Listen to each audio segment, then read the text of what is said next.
the pride of the American fleet. The most sophisticated warship ever built, equipped with devastating firepower. The USS Nimitz, the world's biggest aircraft carrier. She owes her success to a century of innovation in shipbuilding.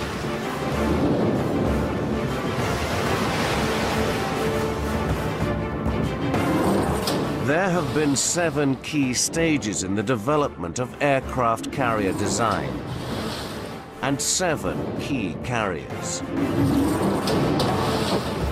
At the heart of each vessel lies a major technological advance that allowed them to increase in size. One by one, traveling up the scale, we'll reveal the thinking behind each breakthrough.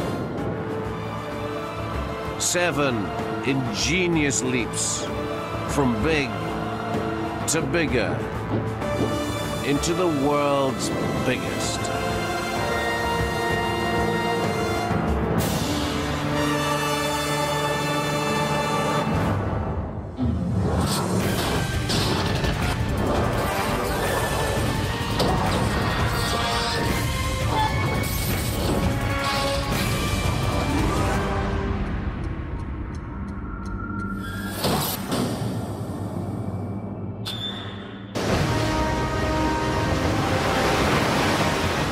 The Nimitz can cruise at over 55 kilometers an hour, sail for over 20 years without refueling, and house 6,000 men and women.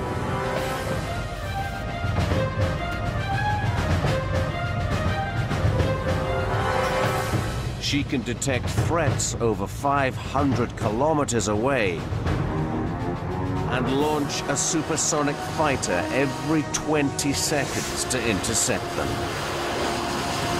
She is a masterpiece of military engineering. To understand how the Nimitz became the most powerful warship ever built means traveling back to 1916. Almost as soon as people learned to fly, the US Navy saw the potential of launching warplanes from the deck of a ship. That ship was the USS North Carolina.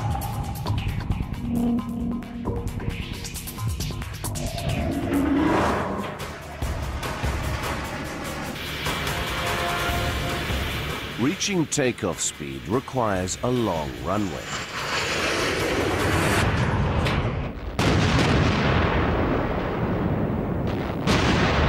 But the decks of warships were crammed with weapons and equipment. There was no room for a long takeoff strip. So engineers had to devise a way of getting an aircraft up to takeoff speed on a very short strip. The fundamental problem is down to a basic law of physics. If you want to launch a large mass in a short space of time or distance, you've got to give it a lot of stored energy very rapidly. This is the basic kind of technology that's been known for thousands of years, the slingshot. I store the energy by stretching the elastic. I put my aircraft in it, store the energy, let go, and it flies wonderfully. But of course, this isn't a real aircraft with a real pilot. The challenges of making it work in the real world are much more significant. The solution came from the fathers of aviation, Wilbur and Orville Wright. In 1903, they made the first powered flight and went on to develop their own launcher, a catapult. Their design consisted of a 6-meter-high wooden tower. This held a weight suspended from a rope. As the weight dropped, the rope pulled the plane along a rail until it reached takeoff speed.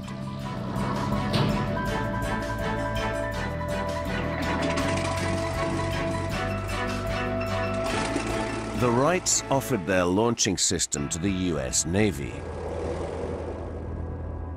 But dropping a heavy weight on the deck of a warship was not such a good idea.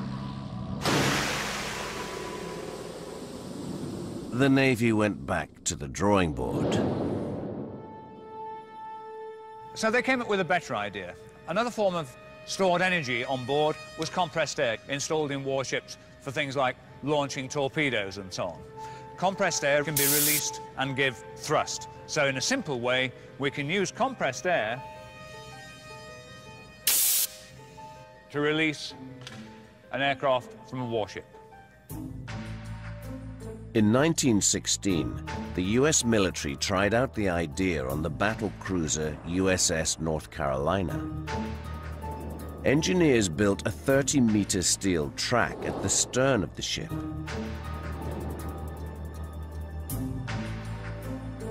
They used compressed air to shoot a piston down a cylinder. The piston used a rope to pull the plane along the track. But compressed air alone was not powerful enough to launch an 800-kilogram plane. To speed it up, they fed the cable through a system of pulleys. These multiplied the force and increased the plane's speed sevenfold.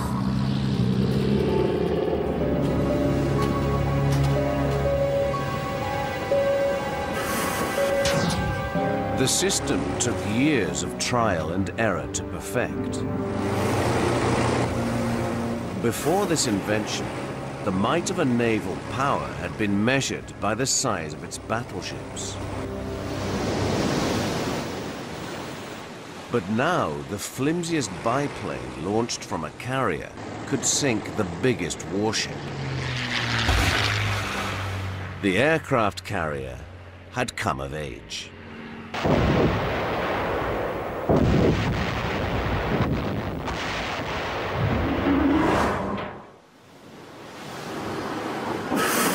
Today, catapults are at the working heart of the USS Nimitz. Without the catapults, we have no other means of getting the aircraft off to do their missions. It's basically just a giant slingshot.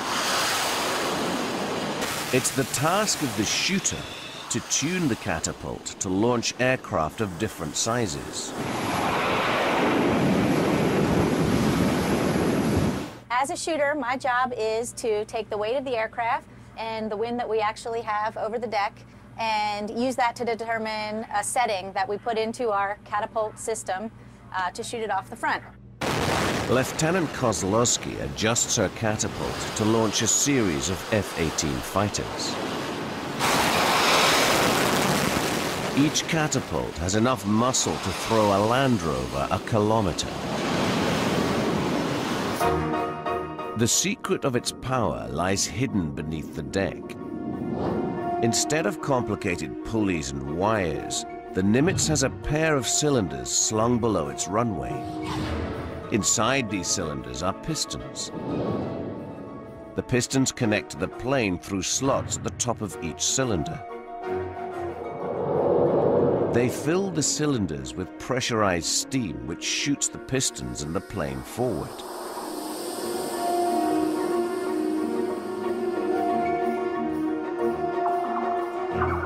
To prevent the steam escaping, they fit two strips of flexible metal that act like zippers and reseal the slots as the pistons pass through.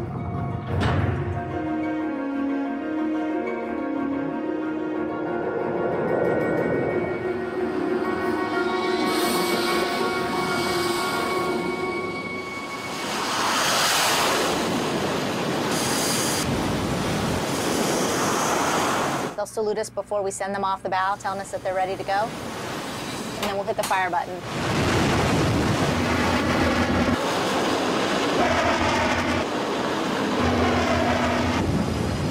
On land, it takes over 1,500 meters to get an F-18 airborne. But the steam catapult does it in less than 100.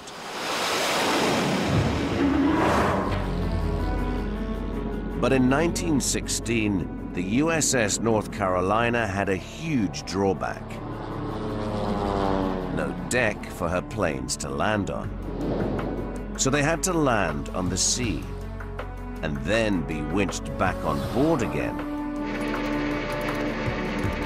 Hardly practical for a ship at war. Solving the problem would require British ingenuity and a new kind of ship.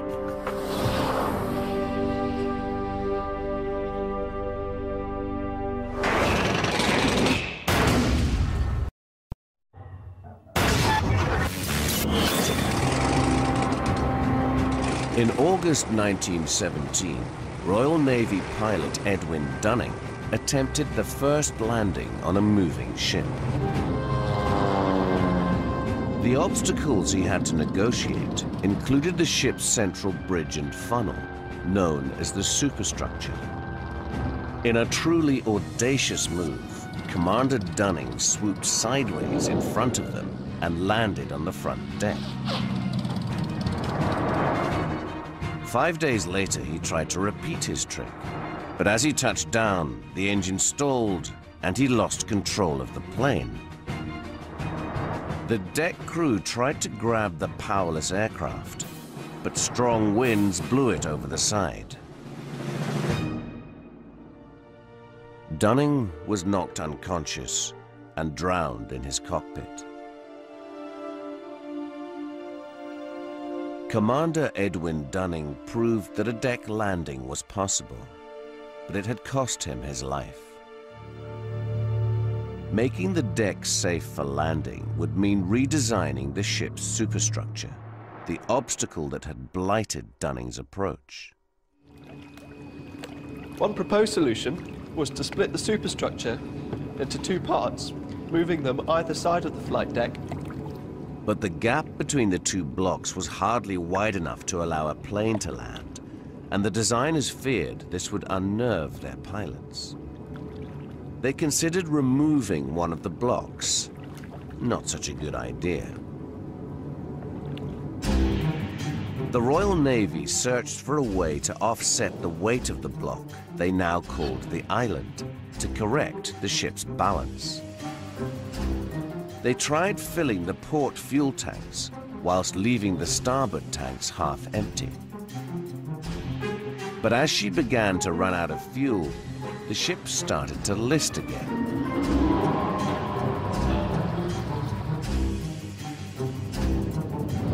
Then they tried moving the entire hangar to port, leaving behind an empty space. But the crew soon filled the void with equipment, and the ship regained its starboard list. Finally, they decided to physically extend the hull outwards on the port side and shifted the heavy machinery to balance the boat. After 2 decades of trial and error, the Royal Navy now had a truly revolutionary design.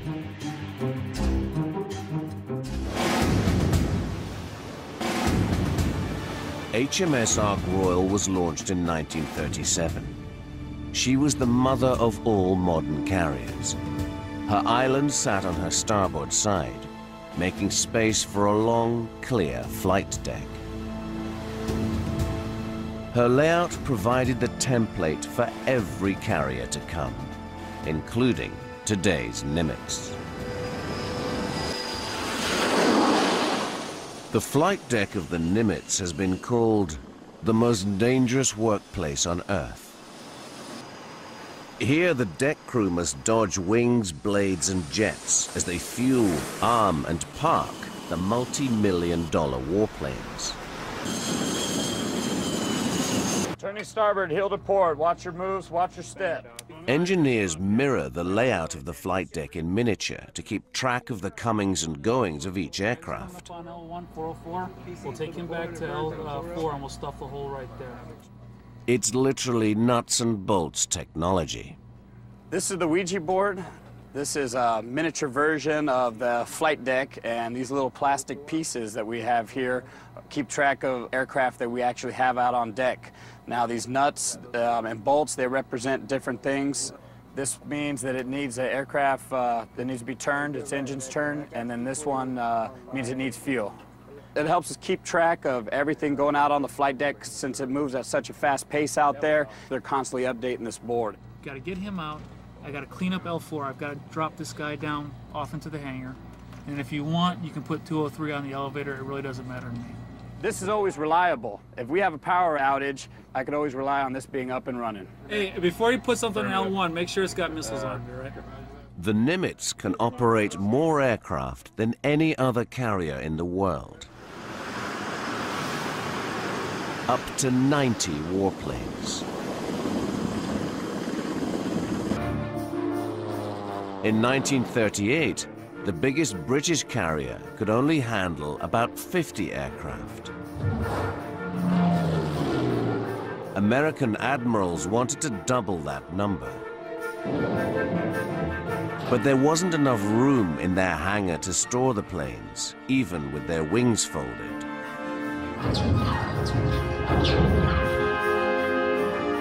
So the deck had to take the overspill.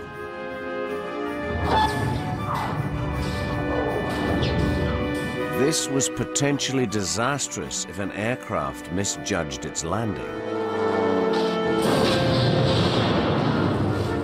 To solve the problem, the US Navy had to look to the past for inspiration.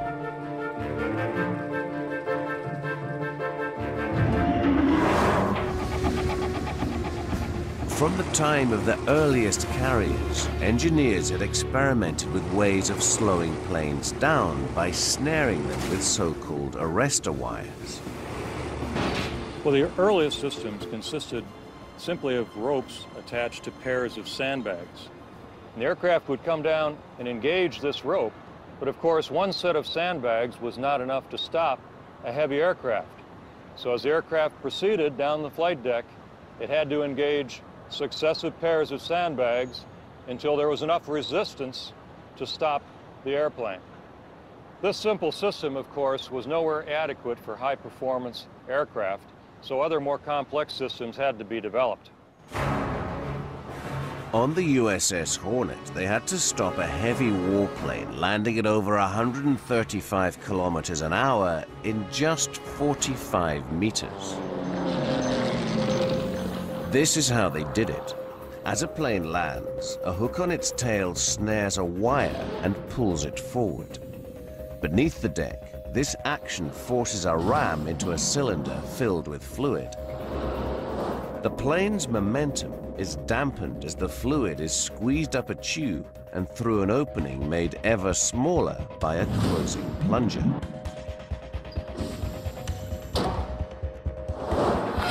An elegant idea, but in practice, snagging a single wire proved difficult for pilots to do. So the engineers lined up several wires, one behind the other, to increase the chances of a successful grab. But even this didn't guarantee success. During the Second World War, it was fair to characterize the landings as looking like a controlled crash. As the pilot approaches the back of the ship, he's going to fly his airplane into position just above the wires, and then he hopes that the airplane will drop right into the middle of those wires and pick up one of those 12 wires. If they didn't catch any of the wires, then they had 5 what they called Davis barriers that would engage the landing gear on the aircraft and stop it that way. Unfortunately, these Davis barriers normally would flip the airplane upside down, but it would definitely stop. Today, on the Nimitz, they use a similar arrestor wire system. But trapping the wire has become even more difficult. Jets hit the deck so fast that the pilot has precious little time to guide his plane onto the wire. It's so hard that pilots have to practice over 100 simulated landings before they're allowed to try the real thing. Now, landing on a carrier is a lot different than landing at a long airfield with 12,000 or even a 5,000 foot strip. This is what we call the dirty configuration. I've got my gear down, my flaps are full, my hook's down, ready to catch the wire. And there's no mistaking it. When you catch wire, it's a lot like a mild car crash. It throws you forward in the straps, and you definitely know that airplane's going to stop.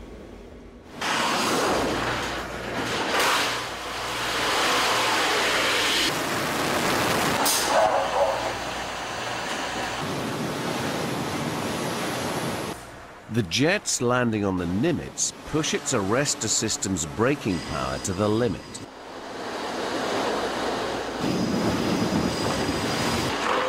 It has to bring an F-18 traveling at 225 kilometers an hour to a stop in just over 100 meters.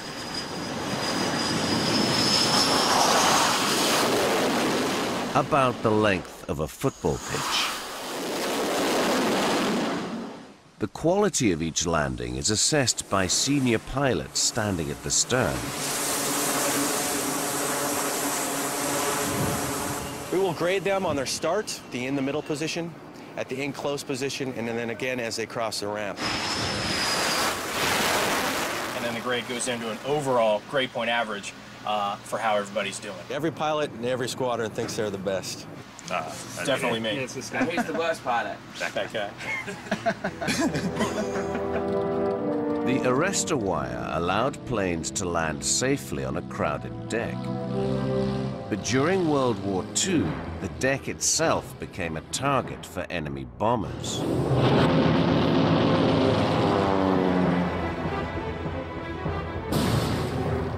Protecting the ship from bombs would demand a total rethink, and was to double the size of the aircraft carrier.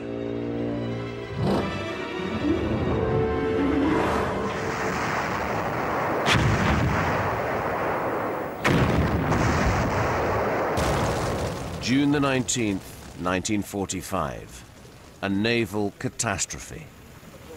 Japanese bombs penetrated the USS Franklin's wooden flight deck and exploded in the hangar below.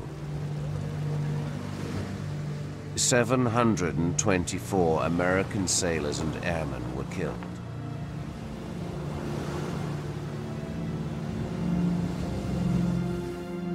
The US Navy resolved never to allow this to happen again.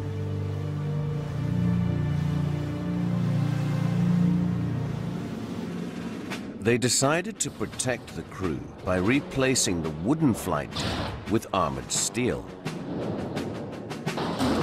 But this caused huge problems for ship designers. When you replace a deck made out of wood with one made out of armored steel, your real issue is to do with adding top weight and making the vessel top heavy. This causes the vessel to reduce its stability, which makes it vulnerable to capsize in waves.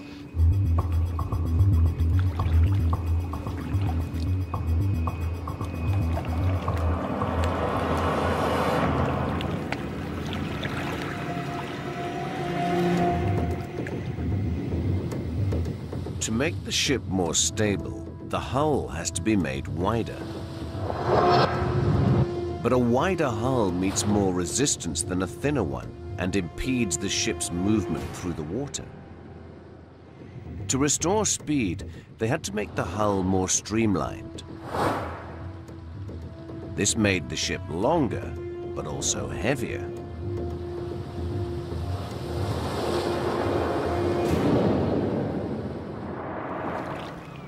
The mighty USS Midway was the product of this thinking. She weighed almost twice as much as her predecessors, and for the 10 years after the Second World War, she was the largest ship in the world. Her deck was protected by 3 acres of armored steel, 9 centimeters thick. It shielded her so well that she served for 47 years. The deck of the Nimitz is also made of steel, but it isn't armor-plated. It doesn't need to be. No attacking aircraft should ever get close enough to drop a bomb on it. Layer upon layer of high-tech protection stands in the way. First, long-range radar scans the sky for intruders. Should there be any, she directs her fleet of F-18 fighters to intercept and destroy them. If an enemy missile does get through, it will meet her next line of defense. A ring of missile-armed warships. Finally, the Nimitz can unleash her own missiles, each capable of destroying anything that gets within 8 kilometers.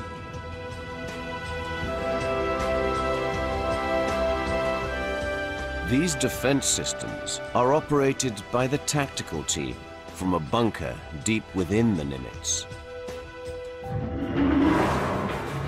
Back in 1945, the Midway's armored deck protected her well enough against enemy bombs. But her aircraft were outdated. In the 1950s, Navy commanders wanted jets on their carriers. But jets flew too fast to land safely. It would take 10 years and one inspired Royal Navy pilot before the next breakthrough could be made.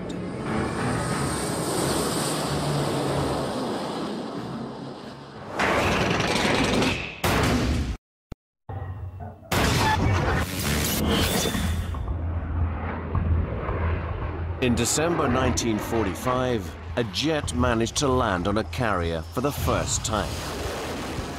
It was an extraordinary feat of flying by Eric Winkle Brown, the Royal Navy's top test pilot. But it was a one-off.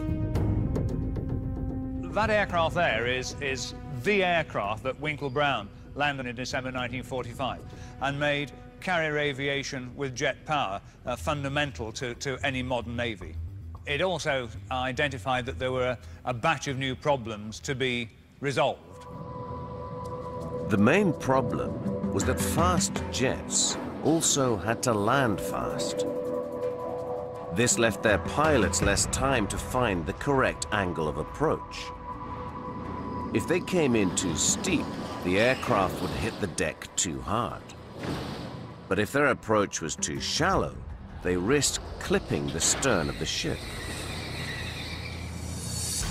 Engineers discovered the optimum angle of approach for a safe landing was 3 degrees. But it was almost impossible for a pilot to get this right every time.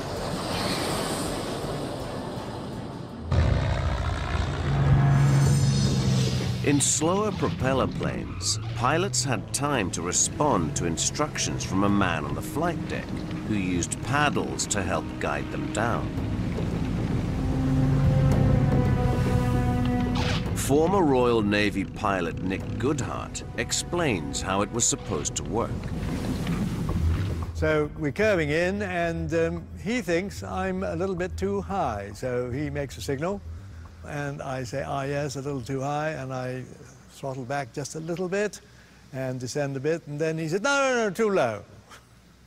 And I open the throttle a bit, and sure enough, we're on a reasonably good landing track, and I get near the round down, and just as I'm coming over the round down, he makes the signal cut, and I chop my throttle, and we descend gracefully onto the deck, and everybody's happy.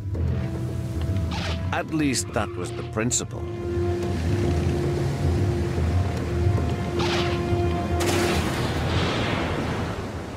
But Goodhart discovered it was a very dangerous procedure. In fact, we lost so many pilots that way that it exceeded by far the number who were killed by the enemy in the war. Appalled by such losses, Goodhart himself came up with a simple idea that enabled the pilot alone to find and follow the correct angle of descent. We've got this rig set up here, which was the rig that I used originally in my boss's office.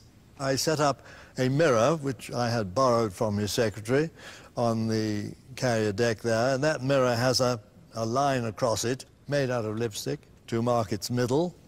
And I also had a torch which we got here. So we set the torch up on the carrier as well. And then we invited his secretary to come in, and I said to her, look, now your job is, as a pilot, is to see the reflection of the torch in the mirror and walk very slowly towards it, keeping the reflection on the line. By keeping the light level with the lipstick line, the secretary, like the pilot, would naturally follow the correct angle of descent. Translated onto a ship, this is what's happening. The torch is represented by 4 lights fixed to the deck. Beyond them is the mirror. A row of lamps represent the lipstick line. As the plane approaches, the beam from the deck lights reflects back to the pilot at an angle of 3 degrees. So if the pilot keeps this reflection in the center of the mirror, he will come down at the right angle. But it's not as simple as that. At sea, a ship pitching in the waves throws the beam about, sometimes with devastating results. To stabilize the beam, engineers fixed the mirror on a gyroscopic mount. Now a plane could safely follow the right line of descent, however rough the sea.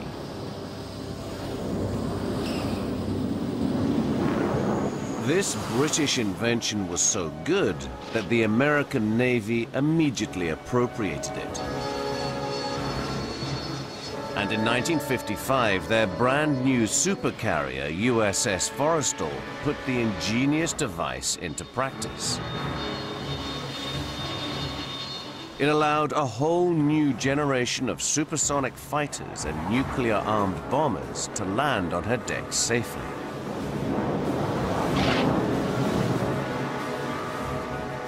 Today on the Nimitz, they use an improved version of Admiral Goodhart's landing aid.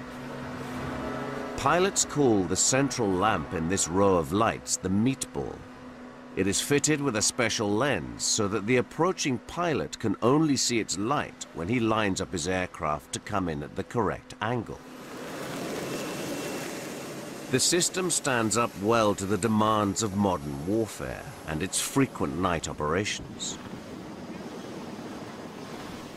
On a clear night, pilots can see the meatball as far as 6 kilometers out. Even so, trainees are not allowed near a real plane without conducting 10 hours of simulator rides first. Now at night, or in bad weather behind the ship, the instrumentation is critical. Right now we're at, I'm at 1.9 nautical miles. At this point, I can't see the meatball at all. I'm relying solely on my instruments. Again, on dark nights like this, where it's really rough, a lot of illusions out there, hardly any depth perceptions. First step is to get in this aircraft below 250 knots. And then nights like tonight, it can be a real heavy workload. The pace quickens, you're getting a lot of wind gusts. So the whole way down, I'm making small trim adjustments until I get it stabilized. About 1.5 miles, I can start picking up the lights of the carrier box, which is the landing area. It's a great feeling when you pick up the meatball because now you know you have a good visual indication to the proper landing point. Right now, show me a little high. It's coming down into burner. There's a good trap.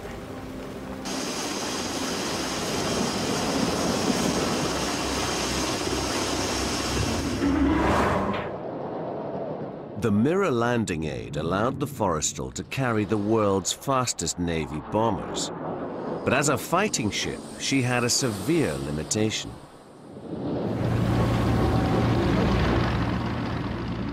She would run out of fuel after only 3 days of action. A new propulsion system was needed, but it would weigh so much that a much larger ship would have to be built to house it.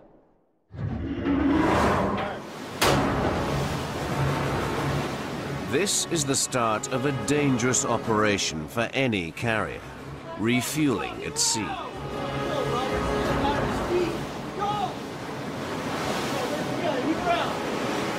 A conventional fossil-fueled carrier drains her tanks in about 3 days, and then needs a pit stop. But it's not just a matter of a quick top-up.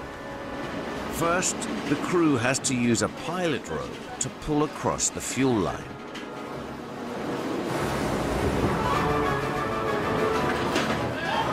Then, once the line is connected, they transfer more than 2 million liters of fuel. The process ties the carrier to a slow tanker and leaves both vulnerable to attack by enemy aircraft and submarines for several dangerous hours. There had to be a better way.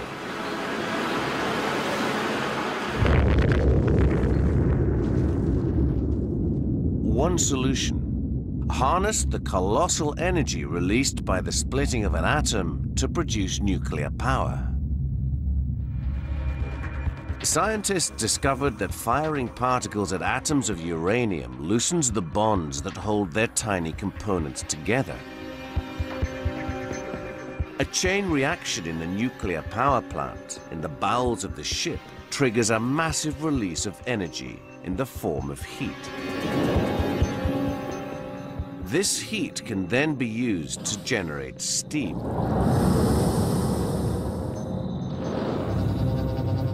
Shooting the steam through a turbine forces its blades to rotate at high speed.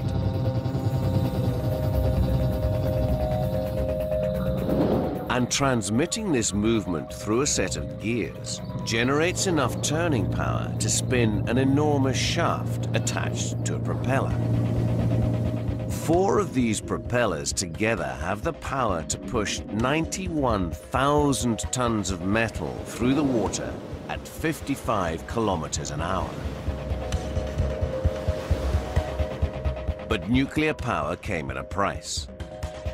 To protect the ship's crew from deadly radiation, the engineers had to shield the reactor with hundreds of tons of lead. But a supercarrier needed 8 reactors. And in heavy seas, the extra weight in the middle of the hull could have caused the keel to buckle.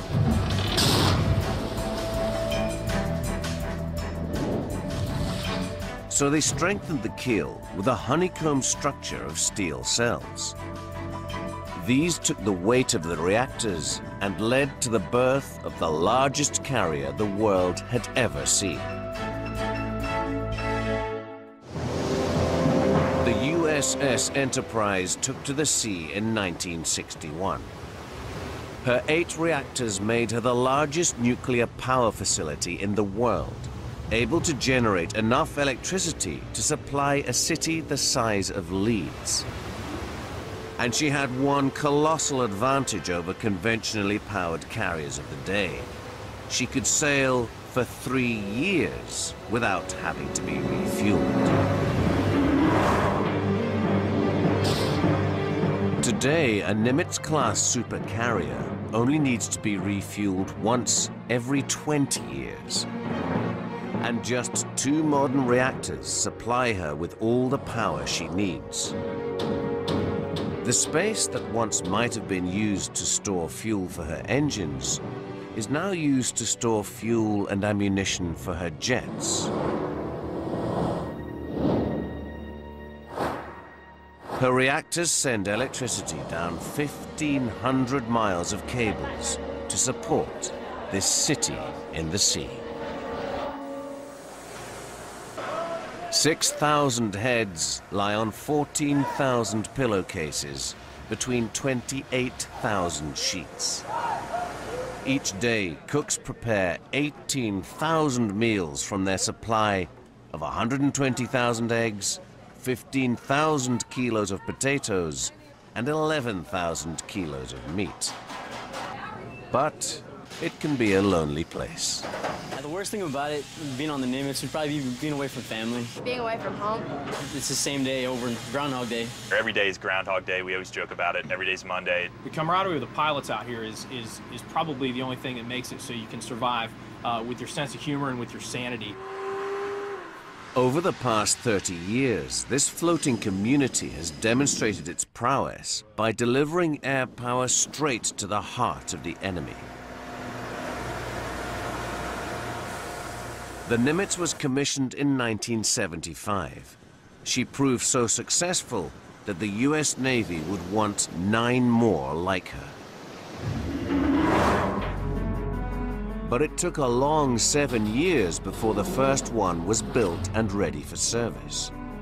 And there was only one dry dock in the whole of America big enough to handle a Nimitz carrier. There had to be a quicker way of building the carriers of the future.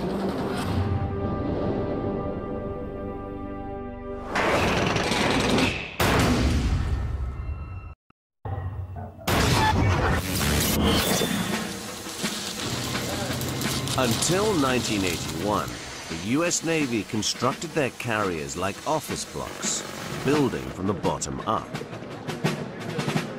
Each one contained enough cable to stretch from London to Moscow, used 45,000 tons of steel, and needed an army of workers. A huge range of craftsmen were involved. Boilermakers, shipwrights, carpenters, electricians, and so on. And that meant that the ship grew very slowly. It tied up a dry dock for a long time.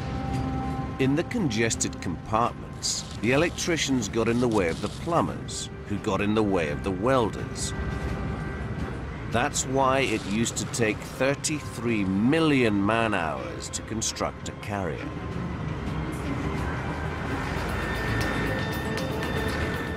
Today, they build Nimitz carriers on the dockside, section by section, and then weld the pieces together afterwards.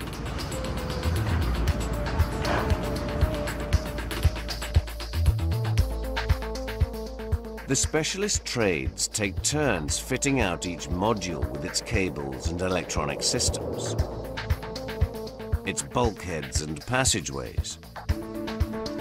And as they are no longer in each other's way, they build the ship much faster.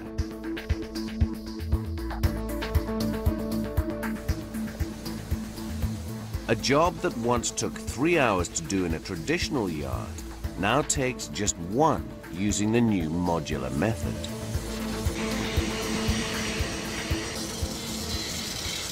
They're very, very large pieces that go together. The improvements in computer design, the ability to reduce the number of pieces that go together, it is going to be a heck of a lot more efficient. They use the biggest crane in the Western Hemisphere to move the modules into position. 161 modules come together to make a carrier. Each can weigh up to 850 tons. Moving the modules pushes the gantry crane close to its lifting capacity. On July the 8th, 2006, workers craned the final piece of the jigsaw into place. It is the carrier's mighty 700-ton nerve center.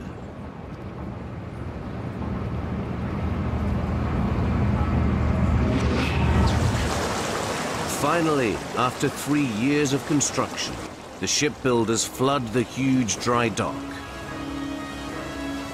Mission accomplished. The latest and last of the Nimitz class of carriers takes to the water. So far, the Nimitz carriers have given over 30 years of service. They remain unchallenged as the biggest and most advanced warships in the world.